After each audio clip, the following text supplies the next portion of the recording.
Yes, hi. Hi. So thanks for joining in. Hello, everyone. This is Abhijit. I hope, Sharwari, are you there with us? Actually, Sharwari is not there. Okay. I'll be hosting the session. Yes, hi. So, Hello. hi. Thanks for having us in. So should we start or are you waiting for more people to join in? Yeah, give me a minute. I'll just make sure that it goes live because there's a problem that's occurring. We can't. Sure, no problem. We need Facebook. Yeah. So yeah, in the meantime, hello everyone. This is Abhijit. I lead Groups Ecosystems as an executive director. We are partners for MakeShift, Next, Eduthon, and this is part of the Education for Development series. And we have our first discussion today with Jayant. Jayant is a global shaper. He's been in the education sector for quite some time. He wears several hats, and he's here to discuss upon several of his initiatives, like his experience primarily from the ground, and also Jayant and his team. They recently shared a proposal to the government of Karnataka for education development and how what steps should the government follow primarily in the current crisis situation. So I think there'll be a lot of discussion around his work, the way we had a very interesting conversation last evening on the issues that even these guys are facing on ground and how it can help several of you uh, while you're building your solutions. So in the meantime, so Jayant, you just want to share a quick hello? Yes. Hi, everyone. Thank you, Abhijit, and thank you, MakeShift, for having me here. First and foremost, I hope everybody tuned in is safe and well in these times. It's important that we keep safe as the number of cases are increasing drastically across India. And as Abhijit said, I run affordable private schools in Bangalore called Raintree schools. We have two locations currently, one in Jayanagar and one in Mysore Road, if you know the areas in Bangalore. And we have classes from pre-nursery up to grade 10. And currently we have around 900 plus students in both schools. And as Abhijit rightly pointed out, I'm a member of the Global Shapers Hub in Bangalore. And it's actually an initiative of the World Economic Forum. Yeah. So I think can we have some of the participants share what you're building on or what are your ideas right now, certain expectations if a couple of you have. Is that possible? Maybe if you can use the chat. Abhijit, can we start with the webinar, or are we still waiting for it to go live? Yeah, we're waiting for it to go live. Okay. Yeah. And just to give a little structure to this webinar, what we'll be doing is I'll be giving a slight, background or impact on the education sector. Most of you will know what's happening, but just give you a little brief on that. The response from schools for this, and then we'll go into the little presentation which we made, and we presented to the Chief Minister of Karnataka just a few days back, and we in fact have an appointment with the Education Minister in the coming few days as well, where we'll have a detailed presentation with guidelines and suggestions and way forward for online education, and of course when schools reopen, what measures the government and schools need to take. And post that, we'll have a hopefully a very nice interactive discussion, I'm hoping for, where you can ask me any questions, and we'll be open to a good discussion. Since we have a good number of people attending as well, we can have a good discussion. Absolutely.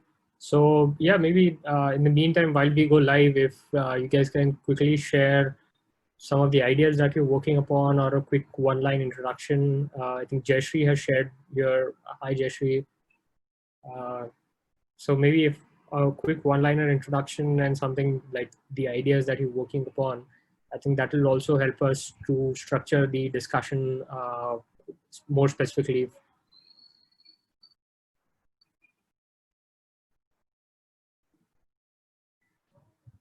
So you can use the chat window to post.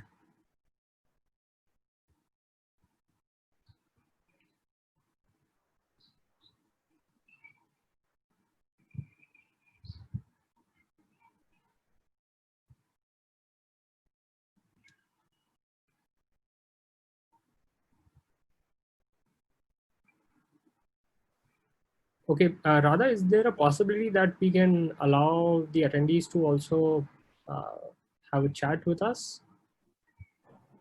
Yeah, 1 second. I'll do that. Yeah.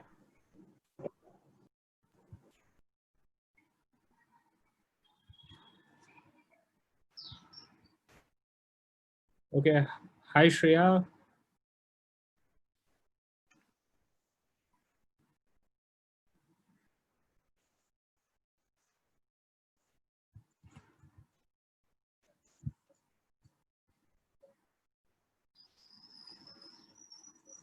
Abhijit, can I make you the host? Is that okay? Yeah, sure. No problem. So is the live ready? Can we start? Yeah, if you are the host, you can go live. Okay. I'm the host. Okay. So, but then, okay. So, sure.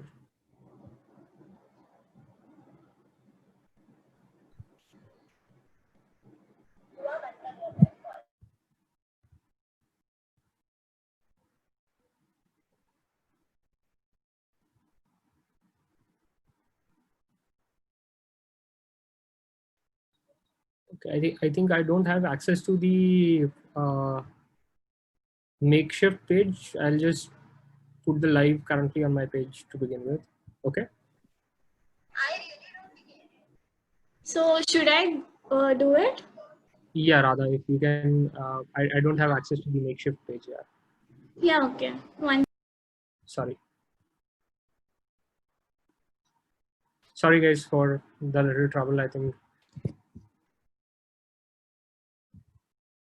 So rest, like we're still waiting for quick introductions from you. If you can just put it on the chat, I think that'll help us.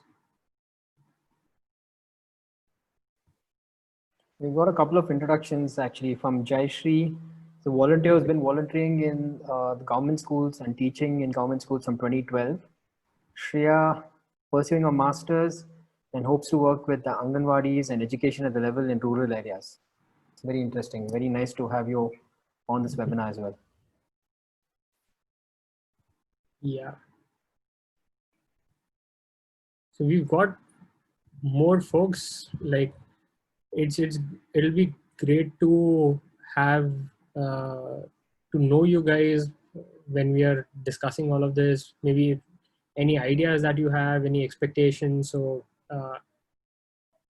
please interact. I think that's the best way that this will be useful for you.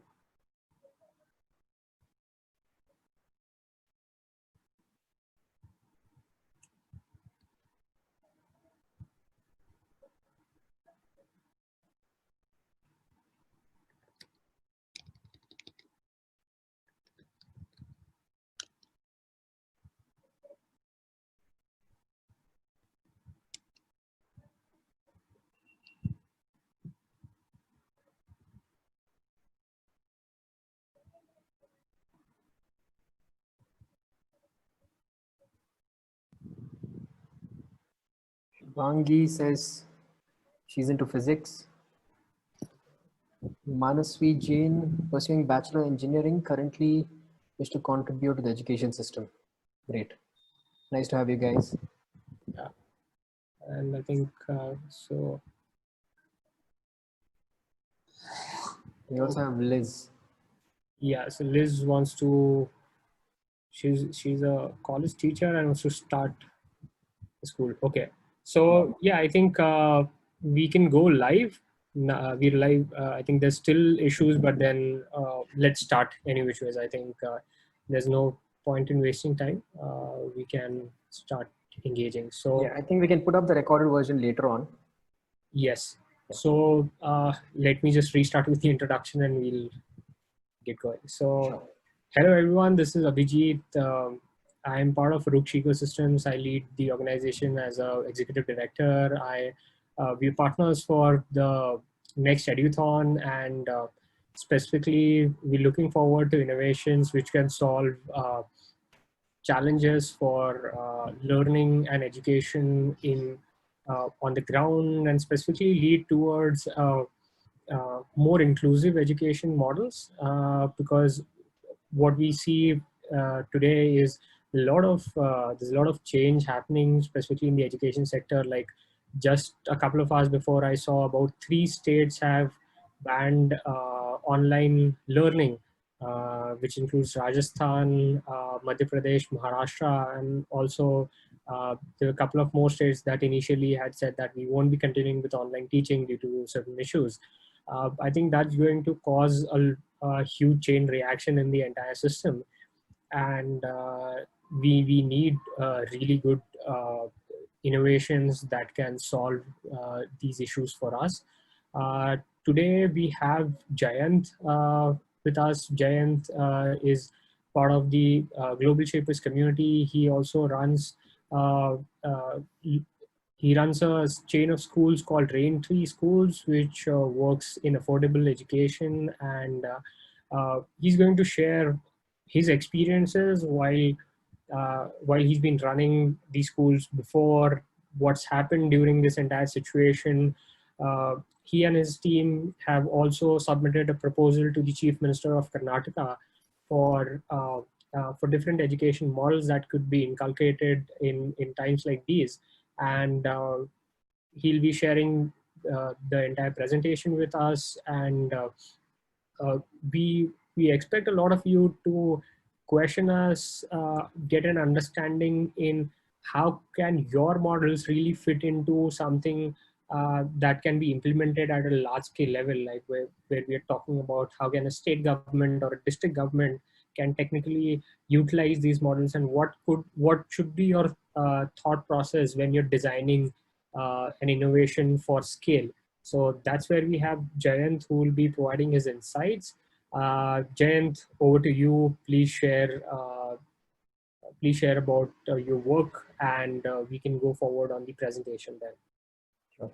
Thank you again for having me on this, Abhijit and MakeShift.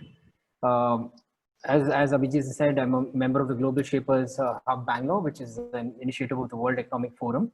And I also run affordable private schools in Bangalore from pre-nursery up to grade 10. We have over 900 students. So I'll just give you a quick background and impact of what COVID-19 has had on the education sector. So we are all aware of, education sector across the world, in fact, has been affected, and schools have been closed for more than 3 months now. This is unprecedented and has caught everyone off guard. So like every other sector, even the education sector was completely unaware of this, or unprepared, in fact, of this. So keeping the safety and health aspect in mind of students, parents, and of course the staff, all the governments went into lockdown. And one good thing you can say is, because we were in the summer break, we were not that badly affected, because the end of term was happening in the month of March. Of course, many of the ICSE state syllabus and CBSE schools had their final exams, which was cancelled, and some of them are going to be happening in July now, June and July. And all other classes, they gave the auto promotion. So that was one thing which we didn't get too affected in terms of losing out on academics because of the summer months of April and May. So as you know, we had lockdown 1, 2, 3, 4, and now we have unlock 1, 2, 3. The government has announced that they'll be taking a decision on when schools will open, probably around August. So keeping that in mind, schools might only open in September, and we should remember these are probably only schools from 1st grade to 10th grade or 12th grade, but preschools won't be opening anytime soon, maybe only after Dasara holidays. That's what we are assuming. And now that we are in the month of June, where most schools academic years start, we can't just stop education completely. We can't just forget it, and we can't have a long break for the students as well, and they can't have a gap in the education. So now schools, staff members have to adapt and accept that this is the new reality. We need to kind of take education online And we have so many concepts which I'll discuss with you in the presentation as well. Now, what has the response been? The response from most schools, of course, started training all the teachers on how to use Zoom, because none of the managements or teachers were like aware of how to use these tools like Zoom or Google Meet or even their own parent portal which they had. So in fact, there was a meme which was going around that digital transformation of education sector in India did not happen because of the HRD or UGC. It happened overnight because of COVID. And one advantage is because the education is a sector where you can offer the services online, unlike product services. So we can still continue doing it without too much disruption. Of course, physical classes are the best, no doubt at all. But in this time and situation, we have to adapt and make use of what is available at the moment. So you must be aware that most schools have gone online now. But of course, that can't be said. The same can't be said for government schools and schools in rural areas. And most of the international schools in Bangalore, what happened was they started giving out these latest iPads to parents. They started charging the parents 30,000, 35,000, and they didn't have an option. They said either you let go of the seat or you take these iPads and continue. Unfortunately, the same can't be said for affordable private schools, where parents, in fact, are struggling to pay us the fees itself. The admission numbers are somewhere around 25 to 20 to 25% compared to the same time last year. And keeping internet in mind, internet access, hardware is one thing, but internet access is another thing, which I will come to again. So, keeping all of this in mind, what happened was there was a lot of pressure by the managements of schools in the end of May and in the beginning of June on the Karnataka education minister, because if schools are closed, there's rent to pay. There are utility bills to pay, there's salaries to pay. And from the month of March, it's been under lockdown. So there was a lot of pressure on the education minister of Karnataka. And because of this, he gave out tentative dates of opening the schools in July, which of course we know it was really received very badly by the parents and health experts, which I understand with. It was a decision which was made in a very hasty way, and health comes first, of course. So this happened, and then the parents happened, and the education minister right now confused. He's managing the Corona task force. He's kind of like, I don't want to say it in a harsh way, but ignoring the portfolio of his own ministry. And because of this, what we did is the Global Shapers Bangalore, we are a bunch of young educators having experience in budget schools. We have experience in government schools. We have experience in different states. So we thought, okay, let's come up with a little report to give the suggestions and recommendations to the education minister, because of course they're not able to take the right decision. So at least let them take this and let it help them frame the SOPs and guidelines on way forward. So keeping this in mind, I'll be sharing my screen now.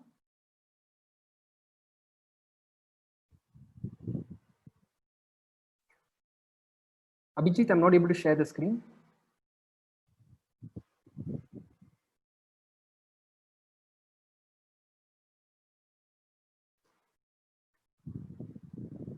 Abhijit or anyone from MakeShift, if you can just give me access to share the screen. Yeah, I just shared it with you. All right.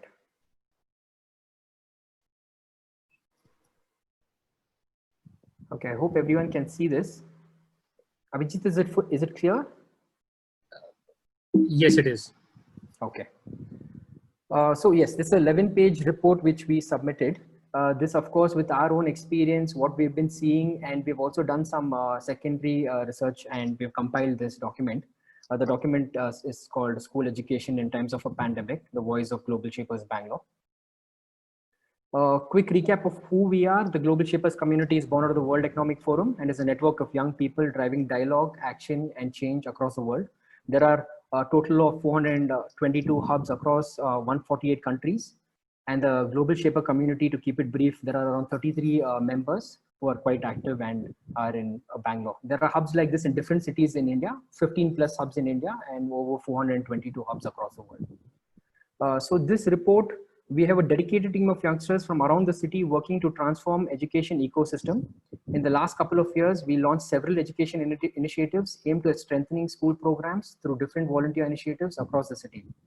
Our work impacted over 3,300 students, 200 teachers across 15 plus schools, And with the rapidly changing education landscape due to the ongoing pandemic, our team is at the forefront of hearing voices of many different stakeholders, reading cutting edge research, and staying abreast with various developments.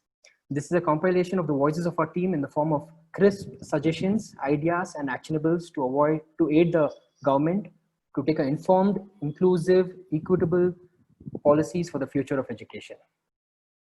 A quick executive summary. So this is what we presented to the government. We're trying to build a feeling of trust between all stakeholders with a series of roundtable discussions involving members from all sections of society, including parents, governments, school functionaries, and budget and premium private school management. So to make some decisions on the way forward, we can't just rely on one stakeholder. We need to take all stakeholders in mind, including parents and staff of schools. So for the first 4 weeks, we have proposed that we focus on safety, socio-emotional well-being, and helping children cope with the virus and inculcate habits of health and hygiene. We all keep seeing a lot of negative news on the media. This many cases of corona, this many deaths in India. So even children, the mental health of children will be affected.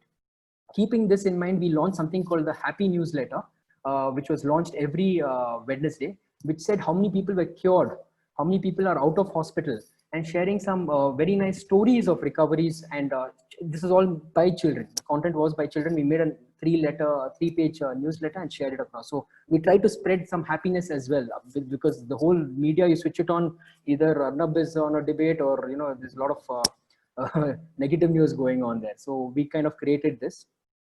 And instead of banning online learning, regulating it fairly while providing offline TV alternatives to family from lower socioeconomic backgrounds. As you're aware or not aware, Karnataka government has banned online education and recorded videos of classes from pre-nursery up to grade 5. We'll go into the depth of that. So keeping that in mind also, we've created this report. And this, in fact, gives us a unique opportunity because we need to relook at the whole education system for schooling and reduce the syllabus and focus on improving safety standards and operating procedures of schools, teachers, and students.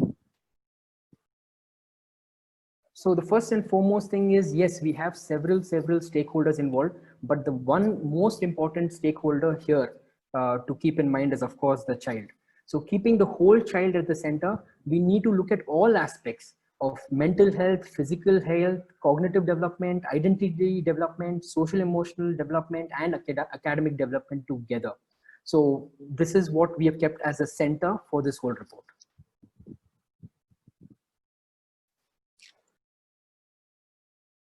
Access, choice, and trust. So we strongly believe that the government should push for students, parents, and schools to have greater access to educational content via all means available. For some, this could be like TV, radio, and for others via the internet. A team of teachers can be set up to curate all available content, make a list available to schools and parents in appropriate languages. A great example of this is what Kerala is doing. Kerala, through a channel, they have reached out to the most rural of rural schools, and they've implemented a great initiative basically. And of course, when you think of rural schools, you can only think of them having possibly the radio. Even Man Ki Baat, the PM's initiative, reaches out to lakhs and crores of people on every Sunday. So keeping this in mind, radio can be used, and even TV can be used. And of course, wherever there's internet access availability, they can have online classes, or they can also have offline recorded classes, which I'll go into depth in a little later. So the second thing is the greater choice of whether individuals want to use these mediums or methods to increase learning. For this to happen, there is a need of increasing in the amount of trust. Government should trust schools, principals, teachers, parents, and students, vice versa. Basically, instead of just banning it, when there's a problem, which we are faced with a problem, we can't just ban something and just run away in the opposite direction, of course. We need to come up with solutions. We need to come up with solutions and how to go forward. So this is what we believe in, and that's the reason we mentioned this in the report as well. So the well-being is most important, physical and socio-emotional. We believe that top priority should be the safety of students. Syllabus, academic calendars, and exams don't matter in the absence of a strong sense of safety of students. this should be conveyed to all stakeholders. In fact, we had a survey which we sent out to hundreds of parents, and in that we got almost 60 parents saying that they don't want schools to open anytime soon, and the child's health and safety is more important than them losing out 1 year of education, which I also agree to a certain extent, because if you don't have health, then how will you even continue your education cycle? So as mentioned here, many parents and students are currently afraid of the virus and receiving misinformation, false information pertaining to the pandemic. This sense of fear can lead to deeper psychological issues if left unchecked. We'll go to the next slide.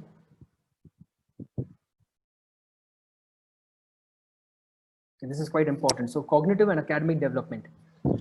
As a nation, we needed to rethink our education system. The pandemic provides us a chance to reimagine effective academic and cognitive development.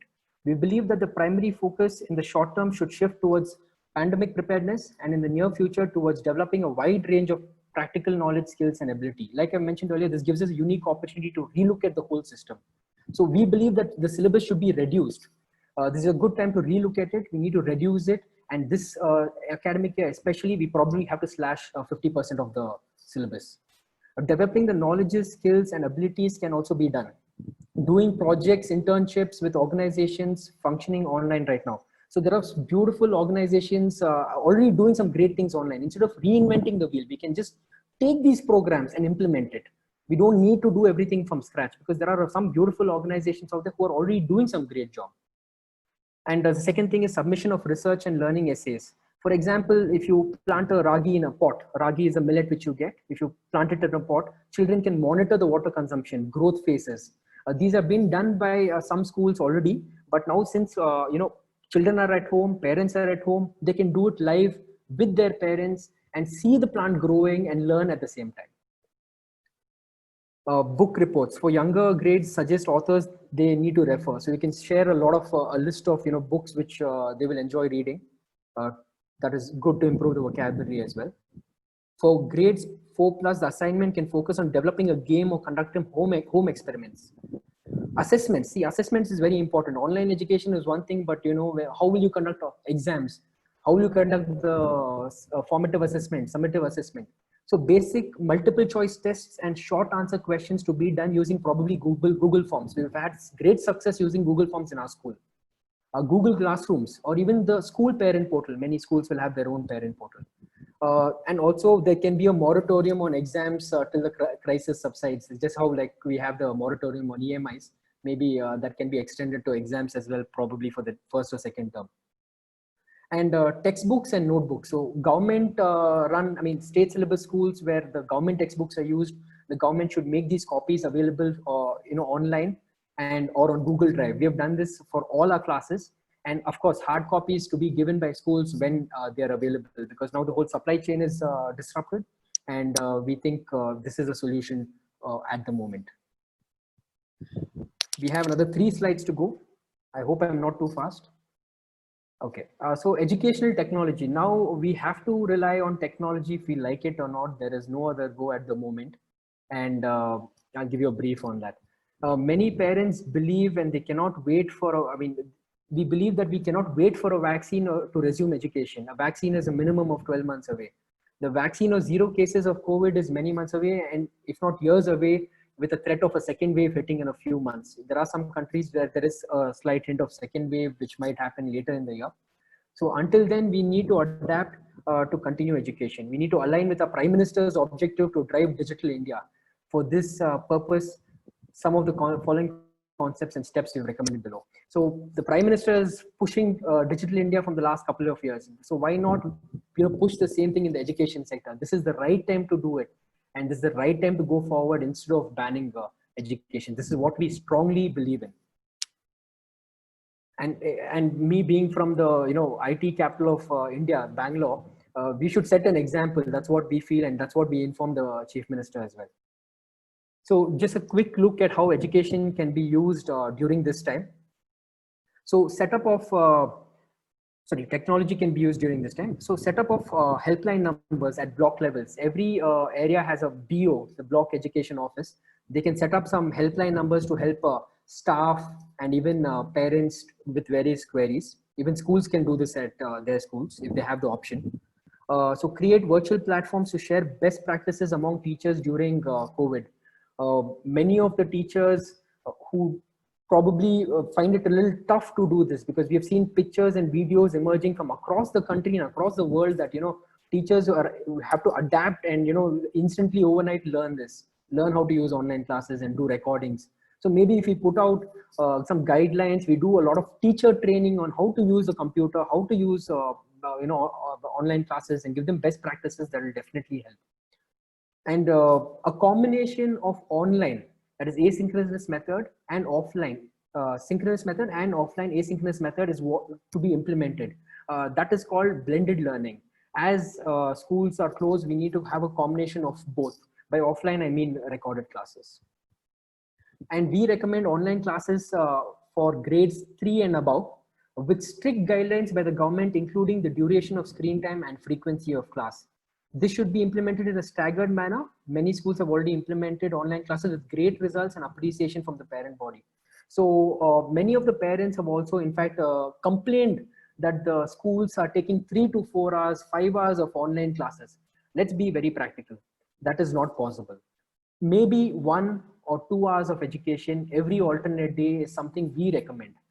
So we recommend schools not to do 4-5 hours of online education. The screen time is not good for you. Even WHO has recommended just I think a little less than 2 hours of online classes for higher grades. And coming to offline classes should be encouraged for pre-nursery, LKG, UKG, first and second grade. This includes sending recorded voice notes, videos, worksheets through WhatsApp or even parent portal. Everybody is using WhatsApp. Everybody has WhatsApp. Just a simple voice recording of a teacher and maybe a little simple worksheet with a photo of it can do wonders. If parents will engage with their child in the activity and revert back to the teacher on a regular basis. So what we've been doing in our schools, we've been sending them at 9 in the morning a voice note with a worksheet, and by the end of the day, by like 5 or 6, they send back another voice note or like a homework of like, a photo of the homework, what they have done. And this is great, worked great. We've not got one parent complaining. So we highly recommend this kind of model to go for offline classes. And of course, you can also do recorded videos wherever there is the option of teachers recording themselves with a board. That is even better. Funding mobile learning vans that can take resources home. So if the government can come up with, these mobile learning vans with internet access, a few computers, of course, with social distancing in mind, that will be great. In fact, in the US, there was a city where they had these vans go park in neighborhoods and that emitted internet signals. And everybody could just log in if they did not have internet connection, and it worked really well. If I'm not wrong, this is in Texas. And this is a very important point. So government needs to reach out to MNCs to help them build digital infrastructure in rural areas and tap CSR funds. Yes, we all know everybody is short of funds, including the government. The central government and the state government are very tight on funds. So what we need to do is they need to reach out to MNCs who have the IT capacities. They'll have all these computers which they recycle every 3 years. If they take those, if they refurbish them and then put it in teachers' homes or give it out to some schools or resource centers, that will greatly help online education. And we can also, they'll also have CSR funds which probably can help, digitize rural areas. And in fact, I heard in the news that the central government is tying up with a lot of service providers like Airtel and Vodafone and taking work from home concept most seriously, because everybody is sitting from home and doing. Same thing if we can do with learn from home, that would be great. So creating a revised academic calendar that is based on self-learning. I've given you details on that. Digital literacy training of teachers, leveraging cluster resource centers effectively for all stakeholders, virtual PTMs, staff meetings. We've already been doing so many parent and staff meetings in the same way. Virtual co-curricular competitions across schools. That'll be a very interesting concept if somebody can pull that off. And weekly block meetings hosted by the BU office. The BU office can have a meeting with all the managements and leaderships of schools, maybe on a weekly basis, just to keep everybody updated. Because if you're left in the dark, we can't share ideas. When we share ideas, we come up with solutions. And feedback been given in key focus? Yes. And capacity building, MRP is the material resource planning, basically towards building bite-sized resources for teachers and children. Okay, last couple of slides. So private schools as partners, we should understand that private schools are not the enemy. There are a lot of premium schools. Yes, there are budget schools and affordable schools like us. To optimally implement any large scale changes, we need to acknowledge that private schools are partners in imparting quality education. Here we'll visit some financial suggestions that will benefit schools and parents based on consultations. I've mentioned earlier that, there are a lot of expenses which private schools are facing, and because of that, we don't want to go forward with, job losses or job cuts, or even many schools. Around 2 weeks back, there was a report by Times of India that 200 schools, 200 preschools in Bangalore are up for sale. This is really, really sad. This will in fact bring down the literacy rate of the state, and the government should do and help in making sure the finances of the school are healthy by taking some of the measures I'm going to inform you right now. So there is something called RTE. I don't know if it is implemented in all states. I'll give you a brief. RTE is the Right to Education Act, which was withdrawn in Karnataka also last year. So 25% of all seats were given to people who could not afford coming to private schools. It's a great initiative, but they had withdrawn this act actually. So RTE funds which were due for the previous year, that is 2019-20, needs to be released by the government immediately. They've not received those funds. A government should urge the parents to clear all fees which are pending for the last academic year 2019. We have most budget schools have around 15-20% of balance fees which have not even been received because the final exams did not happen, and everybody was auto promoted, and that was the only thing which private schools relied on actually to kind of collect the balance fees. Because of that, they're facing financial crisis.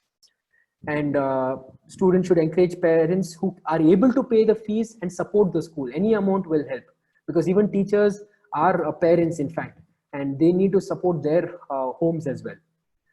Other parents who can make smaller contributions also will be welcomed. All schools should be encouraged to increase the number of installments of fee payments. This will ease the burden of parents to a great extent. If you had 3 installments, please make it 6. If you had 6 installments, please make it 9, because it will help parents also with finances. And the last thing is schools should tie up with NBFCs, non-financial banking sectors like Aditya Birla Finance. We also have a couple of others. Bajaj Finance also is helping out. They're giving education loans and at very, very nominal cost. So this also can help private schools with their finances. The above measures will help schools reduce further layoffs, salary cuts, and avoid the risk of permanent closures. It will also help parents with fee payments. And coming to the last slide, the million-dollar question: when will schools reopen? As I've informed earlier, whenever they do staggered opening for classes, we recommend from September, because the union minister has informed that they'll take a decision in August after, I think, 15th. Opening of preschools will only happen after Dasra vacation, probably in November or December. Compulsory declaration form from the parent on health and family members. So if anybody in their house is sick, they're not feeling well, or in fact they have a case of corona in their neighborhood, they should not be sending the child to school, and they should keep this transparent with the school, because there are a lot of cases where people are hiding the symptoms and not even hiding the fact that they've got they have to be quarantined. So this is something which we take very strictly. Of course, no large gatherings like assemblies, annual days, cultural programs, sports days, and school picnics. That is all out the window this year. Alternate day classes with blending learning of combination of online, offline, which I mentioned.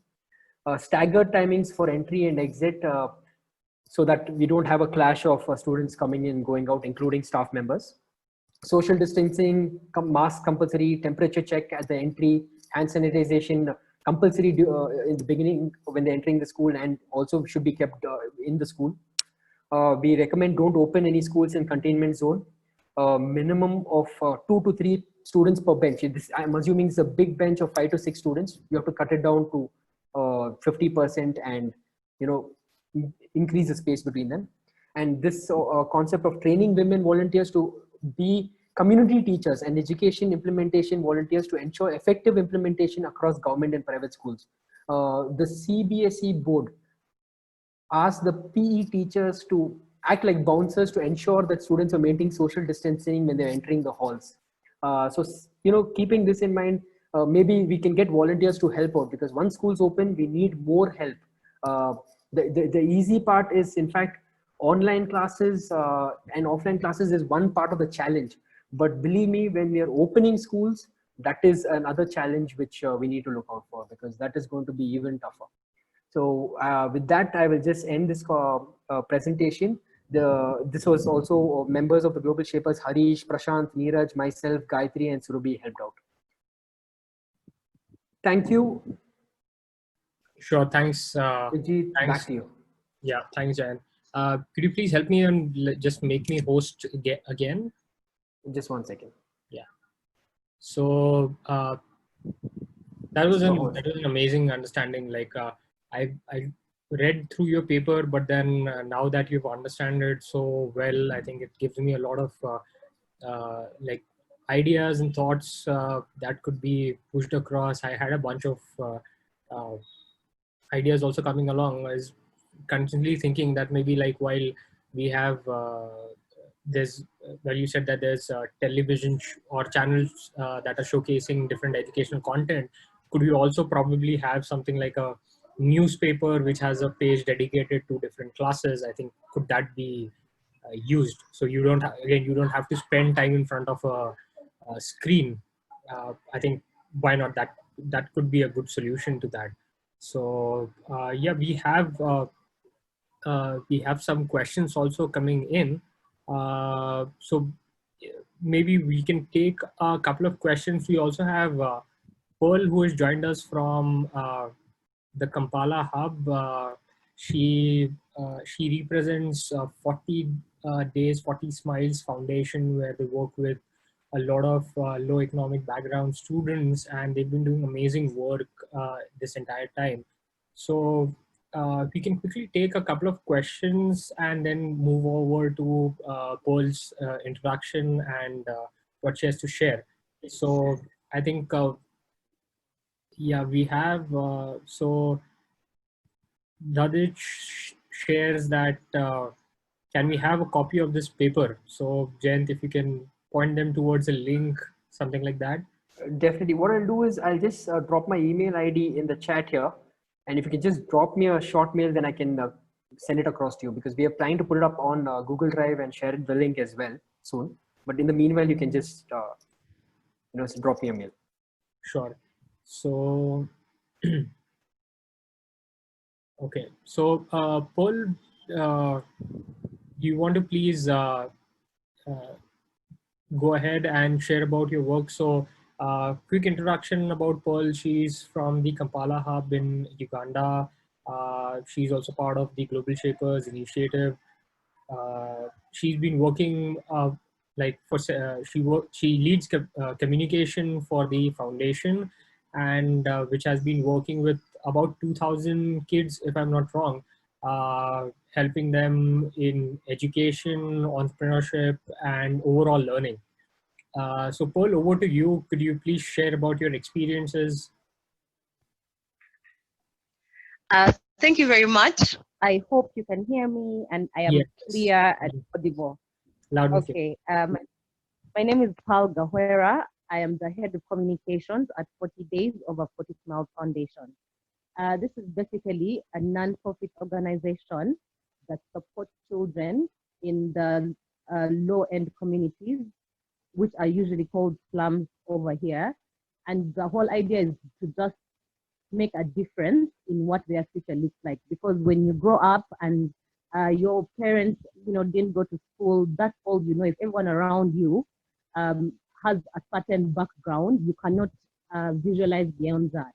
So our hope is to really shine, like to ignite that fire in them, the same way middle class children or upper class children have that assurance of life. They know where they're going, their dreams are always bigger. So we look for ways to support these children. And unfortunately, it's a bit difficult to do that on a national level in terms of curriculum, because already the curriculum is also compromised. So you find that if children don't have access to tutors, access to even a smartphone, their education experience is very, very compromised. So one of the things that we decided to do is to tap in there and support them. And the reason I'm saying this is because we don't actually work with teachers. We have volunteers who work in our programs, but we're not qualified teachers. And that is the point, because teaching is a very underestimated and underrated occupation in Uganda. So the teachers are unmotivated. They are low. They have very low pay. You'll find on average in 1 year in Uganda we have at least 3 strikes concerning teacher pay. So the teachers are in a way a part of the problem because they've been dealt a bad hand. So we have volunteers from middle class communities or high class communities, and they're trained in different capacities. And then these are the facilitators for the sessions that we have.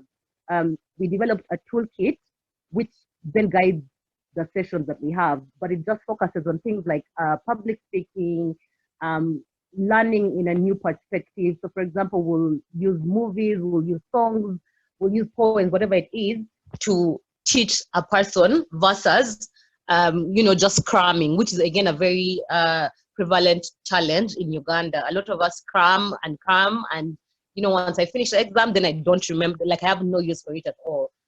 And that sort of becomes the challenge, because you cannot be a leader when you just crammed and put things aside. So we teach things like critical thinking, even just basic spelling bees. All of these improve the experience of the child and their comprehension, most especially. So you'll find that we've worked with schools and they can see that the effect in their everyday subjects. For example, you'll find an English teacher saying, that the children write better, the children read better, yet for us, we do not directly teach any of these traditional subjects like English or science. We just teach, let's say, concepts, yeah? Like if you wanted to be a well-rounded individual for the future, what would you need to learn? And that's what informs things like our toolkit. I can share that later and you can have a look at it because we have it up on our website. I don't know if you want to ask me any direct question at this point, because I've given a general overview of what we do currently. Yes.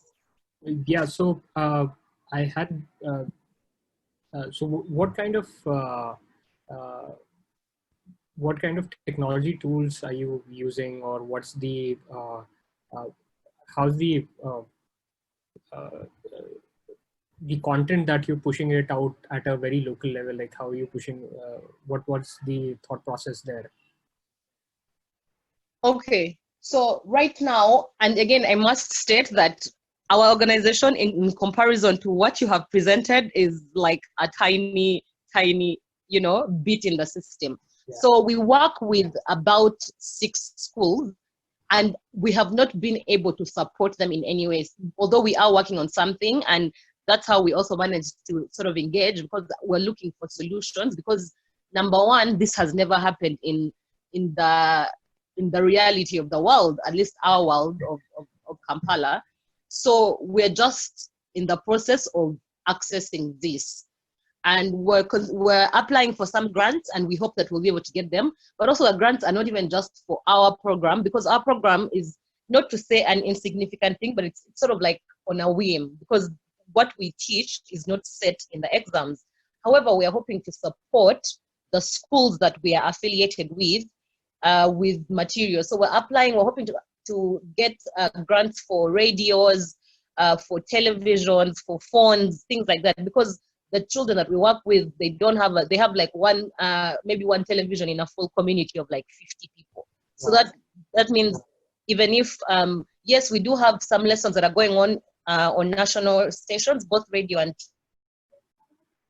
TV, but these people do not have access to that.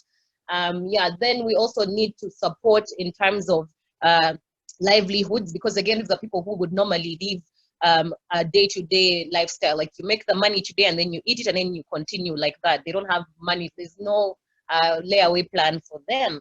And yet a lot of the businesses have been compromised because of the lockdowns, and also overall because there's so many directives that are making it impossible for them to make a livelihood the way they would. So that makes it a challenge for them even as a home. That means education is not their priority at that point. No one is going to waste money to even buy data, which maybe like to the, because if we look at this, some of these households, they make, let's say, they live on $1, $2 a day. So, and yet again, data is about $2 if you have to have a sustainable connection, or depending on that. So if a parent has to choose between buying internet or buying food, of course they're going to buy food. So we're trying to make sure that we facilitate it to that level, because we haven't had anything concrete from the education minister, but most likely at the end of the year, we're still going to have end of year exams regardless, especially if you're in a candidate class. It does not matter. They will not consider that, okay, some children were not having access to these classes. If there were children who had access to classes, we're just going and we're setting exams, and people are supposed to be graded on the same scale, and that makes no sense at all. And again, that's some of the challenges that we face in the general, in trying to make a national education impact. It's a bit difficult because there's so many blocks, but we're hoping to do that in our small way. And once we figure that out, it's very easy to then adapt for other communities. So we can just put out a call, because we're always about sharing. We're just like, hey, we've established this and this. For example, if we, let's say, win a grant and it makes sense, that means the idea is solid, we have no problem calling on any other partners that we know to also apply for similar grants and support all the other people that they support, even if it means, me applying for a grant from my village schools. Yeah, because they're not going to know any better. They're not going to know what to do. But at the end of the year, they will still be expected to do the exams and then excel at them, which is very, very unfair. So that's where we are at right now. Of course, we did give access, because even when we say that, a lot of them don't have, there are few that don't have access to internet and what. So those ones have access to the material and they can use it, but they are very few. So that's why we are really looking at finding support for them on a larger scale to actually facilitate the education. And a lot of the things that you've said here, definitely would be great if we could have them implemented. And again, it never hurts to try. So I will definitely be looking at it, sharing it with my team, and we will definitely credit you for all the amazing work that you've done in that report. But yeah, that's where we're at. And I think that's really the feeling with a lot of things, because when with work, so because for example, someone might ask, okay, why aren't parents, doing more to find money to support their children, but what can they do? Because when you go out, you're arrested, yeah, and it becomes a whole other thing. Then you have to pay bail, but then you're not around. So it's really a catch-22 for so many things, whether it's health, whether it's education, whether it's employment. Everyone is just really looking for a small solution, and hopefully we shall be able to get one for many, many communities. Yes. Yeah, so just to bring about an extract of what Pearl said. So I think similar issues, I think what you're facing in India for, let's say in rural areas or even like urban settings like Jayant mentioned. So there are a lot of opportunities, there are a lot of, like I see primarily problems as opportunities. So I think all of us here are looking out for solutions. So for folks here who participating, there's like the world open for you. If like today's discussion primarily focused upon the issues, the problems that someone like a Jayant, like for the school or Pearl in our communities, they're facing. So can you figure out solutions to these problems, and can you share that with us? I'll open for like questions. So a couple of questions, Jayant, that are on your way. I think this one by Dadich again. So there have been cases of low admissions and almost 50% cutoff due to migrants traveling Yes. due to unemployment. Yeah. So can you please take that up? So this is a very, very good question because in fact, we are facing the same things. Many of the parents who are from, different villages in Karnataka or South India, they've gone back to their villages, and especially when Corona was just before the lockdown went in, and they were scared for their children, and they sent them to their villages to spend time with the grandparents. And since they're not able to come back also easily, and they don't want to bring their kids back, we're definitely going to possibly only see 50% of the admissions this year. And yeah, so basically they will definitely be moving out, but we should also remember migrants who have left Karnataka earlier are coming back as well. So we need to kind of ensure, they come back to schools and they continue education. And many parents in lower classes, it's a fact, are also planning to defer this year. Sadly, I mean, they are planning to defer here. Of course, health needs to be looked at. So this is what we are facing. And yes, migrant movement is going to affect admissions in schools. But that doesn't mean they should not discontinue. There are amazing schools in government schools in rural areas and other private schools there. So we are urging them to at least ensure they don't try not to defer and put them in those schools there, so that there's no gap. Absolutely.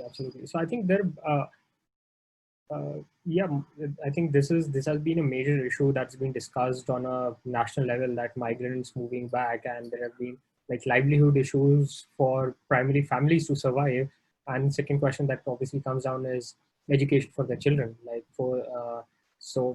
I think what the government also is trying to do at certain level, like they've advised public channels to be started on DD National or similar stuff, so that lessons could be aired at a national level.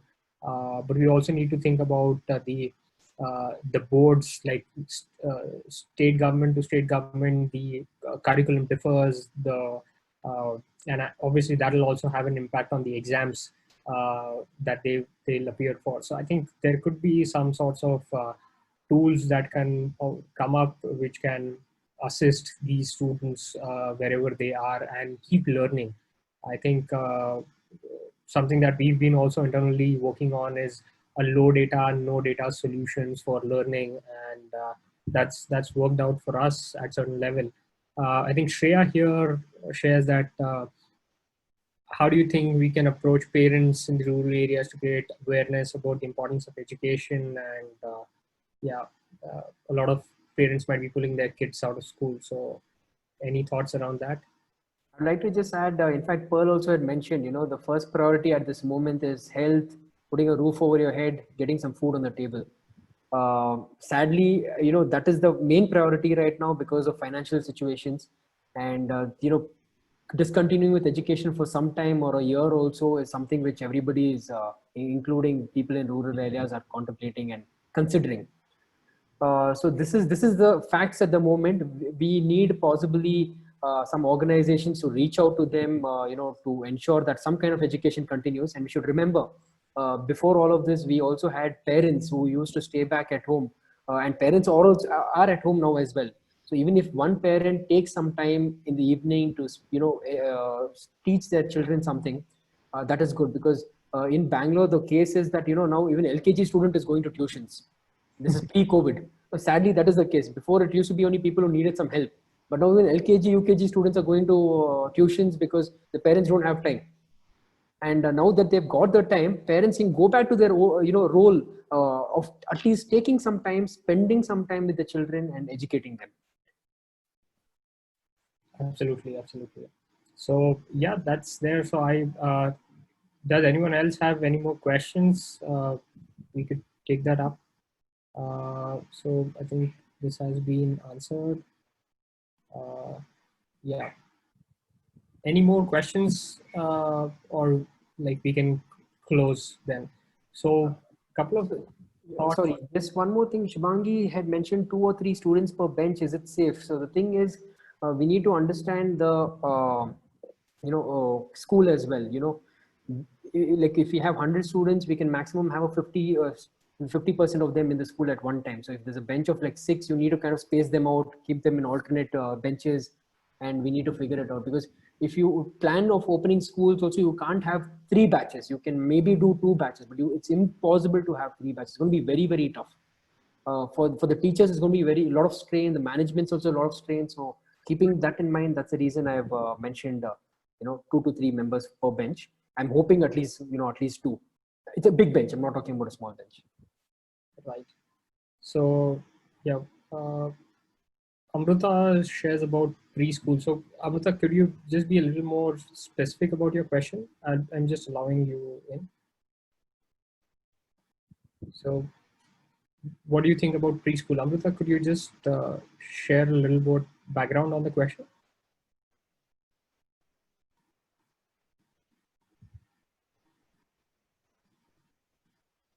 How should it be? So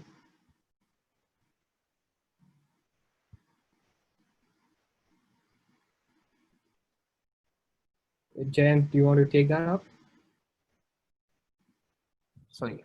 Okay. So with preschools, those are the youngest children in the school, and though there are many studies which says that the youngest are not very affected by the virus. In fact, there are many studies, and when Denmark reopened schools back in April 2020, in just April 15th of 2020, they opened schools. They opened the preschool first. Because there are a lot of research, and they say the transmission between the younger group is not much. So this is one thing to see, but of course we are all worried, and parents will be parents. They'll be concerned of the children, and I'm assuming preschools will only open by the end of the year, and maintaining social distancing, making them understand what the concept is going to be a task. Some countries, made them wear some like a thermocol headgear to have that 3 feet, 2.5, 3 feet, so it's not heavy on their head, and they still have a fun game of not touching the headgear. So this was one thing which they did, and very, very unique. They have these glass or acrylic partitions which they put for desk, like how we have in some of the restaurants today. So it's going to be a challenge for preschool, definitely. Maybe for that you can only have 33% of the students at any particular time, and since preschool you don't need to have 5-6 hours of the student in the school, you can have a 2.5 hour batch, maybe 3 times a day. Okay. I hope this answers your question, Amruta. If anything specific, you can please message. So, Pearl, do you want to take a jab at the question, like what's the essential element of any education model that should not be compromised? Pearl? Yeah. My network is a bit bad. Can you please repeat the question directly? Sorry. What according to you is the essential element of any education model which should not be compromised in today's situation? I think livelihood would be the number one for me, and that is basics like health, like let's say where you're staying. I'll speak specifically again about the communities that we work with. A lot of them are not in a good housing area, so you'll find they're more susceptible to floods. Waking up in a flooded house is not news in such communities, and I guess for me that just makes it difficult. If you think your house might be washed away, why might you believe in a hypothetical education system to save you? And also the truth of the matter is, and I guess I would be component number 3, quality content, quality learning. Like, of course, that can vary from community to community, but until, for example, someone said how, I saw someone comment about how parents, why they wouldn't value learning, because there is no evidence. And this is like the truth of the matter. It doesn't matter what and this is of course from Uganda, our reality. Education does not equal success. Like, that is the truth of it. You need 50 more things on your side after that education in order to even make it halfway. And that's the truth. People have studied, and it's very common here to have people who are unemployed for 5 years, 10 years. It's very possible. And you've studied up to university level, up to high school, which is still a very credible certificate. So until the education can equal the sacrifice, I think it becomes a bit of an oxymoron. If people have to make sacrifices, they better be worth it. And this is not directly related, but we have a lot of Ugandans who go to like the Middle East, to Europe, to the US to hustle, and that makes more sense for them, because even if the conditions are bad, it's the risk level is actually better when you're hustling in a more developed country versus, let's say, doing the right thing. You can have a job for 40 years. For example, our parents, the generation that's a bit above mine, most of them had civil servant jobs. And so you work for about 40 years or 50 and you retire, and you're supposed to get a pension. But then after, the pension has been stolen. So you worked for nothing. And this is so, so common everywhere. So even working hard, it's not about working hard, it's not about working long. And until education can focus on that and like where are the gaps and how do we plug them, we're going to have the same issues. Because even if someone really wanted to sacrifice, you're still going to sacrifice, and your child will sit home for 5 years after all the sacrifice you made, and it makes no sense at all. So those three somehow together will make all the difference. Yeah, that's what I can say. So what I understand from that is primarily it needs to be more experience driven. I think that's something which the education any which ways has been failing all this way long, that we've been more about mugging up and theorizing stuff. But then I think learning by doing, or more skill-based learning should be kept as an essential element. The way yes, definitely. Yeah, and I think yeah, please go ahead. You go. Yeah. So yeah, what I think is, even for like as humans, I think what we've learned by falling, we've learned by doing mistakes. So unless and until we try, we actually experiment with certain things, we don't learn. I think that's something which should be an essential part. Primarily, I think activity based, experiential, and I think the times today will actually pave in for that kind of education going forward, because there's only so much that you can mug up and obviously like end up on a test, but then the real world situations where I think what Jayant and Pearl also mentioned, like when we talk about more in a rural area or a semi-urban area, I think for people livelihood is more important than anything else. So we need to give them that skills which they can actually, or that kind of education that can help them in getting a job or getting work out there. So I think that's something we need to start focusing upon. Yeah. Just to add, I'll give you an example. I don't know if you have subjects like physics and biology. You know, you never know how curriculums work. But so there are people who will study. So all of those subjects have practical aspects. But because of resources, there are children in Uganda that study practicals in theory, and the first time they ever do a practical is when they're doing a final exam, like at high school level or primary, the final primary level. So imagine learning about something, but hypothetically, I don't know if you saw, but a few years ago, there was a teacher in Ghana who was teaching computer on a blackboard. Like he drew the entire Microsoft Word, and that's how he was teaching because eventually when it's time, and it's very ironic, because at the final level exam, somehow all of this equipment will appear. There will be enough equipment for all of these children to do the exam, but there's no equipment for them to learn using it and through. And also to add on the livelihood levels and to really understand how much it is so layered, we also have, let's say, children who don't have access to sanitary pads and any other hygiene materials. So you'll find that this child will not, of course, choose to go to school while they're bleeding or what. So that means they're missing out on class.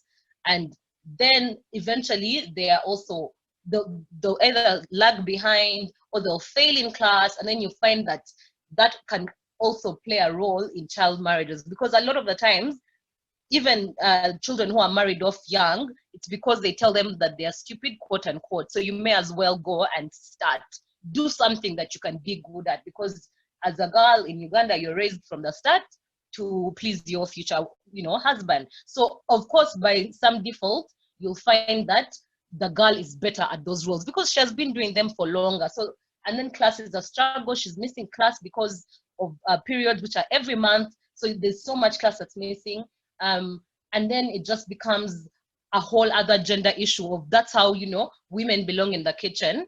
And so girls also have no reason to believe that they can study. And then they'll just be like, you know what, I'm not good at that. I can really cook this food very well, and everyone is very pleased. But in class, I'm always last. But it's not by mistake.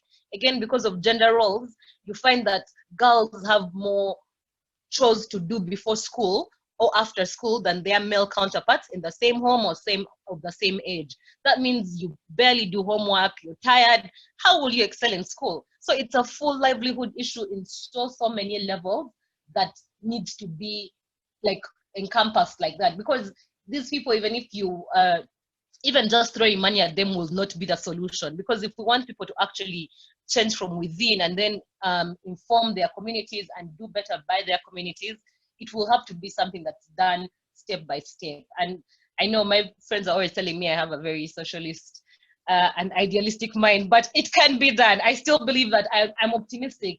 And this is, as the kids would say, a hill I am willing to die on.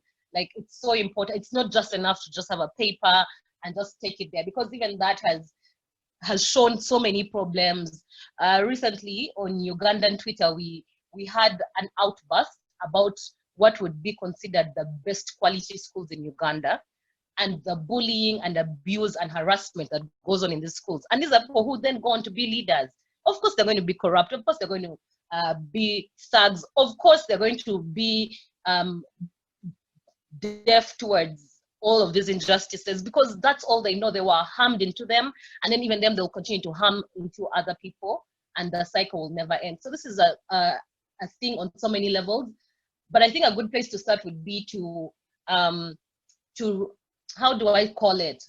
To kill the value, quote unquote, of certificates and like I graduated, I did all of that. The minute we kill that, it stops being a class issue, because now it's currently a class issue and people suffer so much to achieve the class that now they're like, everyone after me must suffer either the same or more. Yet we're also supposed to be aiming at, you know, like learn if you want, learn if you don't want. You don't have to have a paper to show that you've learned.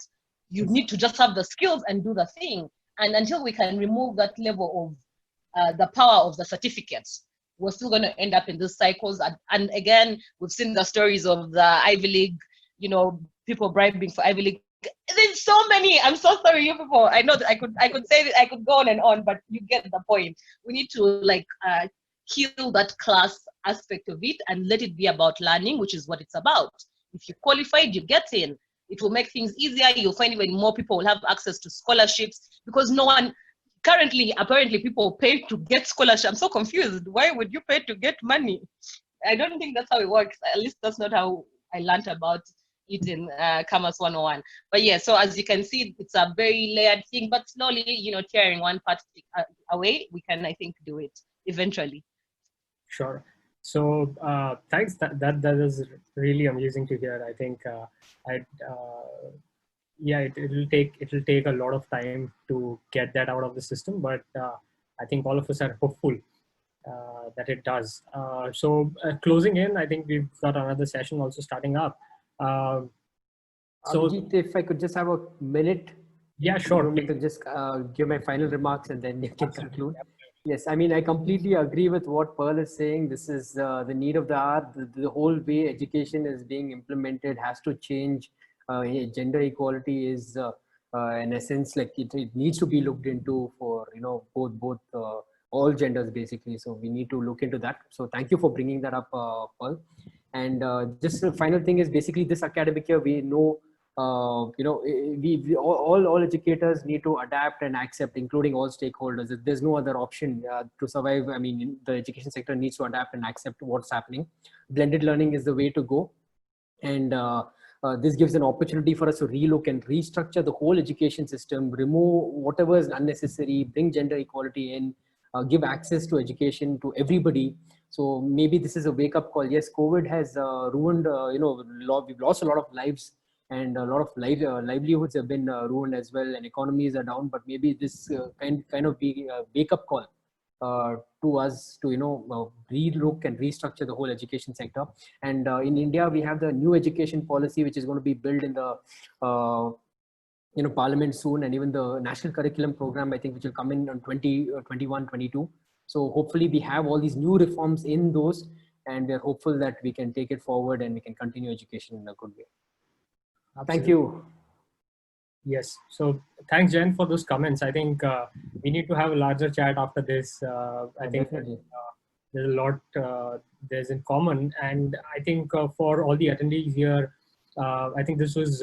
I hope this was useful for you to understand the issues, the problems, things that are working, thought processes that are going on between like educators here, people helping schools, different levels. So I think this should give you a lot of understanding to build upon your solutions, give you a lot of insight. I hope I'm expecting a lot of good ideas coming out, and I hope we can address these challenges together. So thanks to MakeShift for putting this together. Today's session was amazing. I personally learned a lot. So thank you, everyone. And yeah, so So everyone can join in the session, which is on Skype. It has already begun. So okay, sure. Okay. Thank you, Abhijit. Thank you, MakeShift. Thank you, Pearl. Thank you, Paul. Yeah.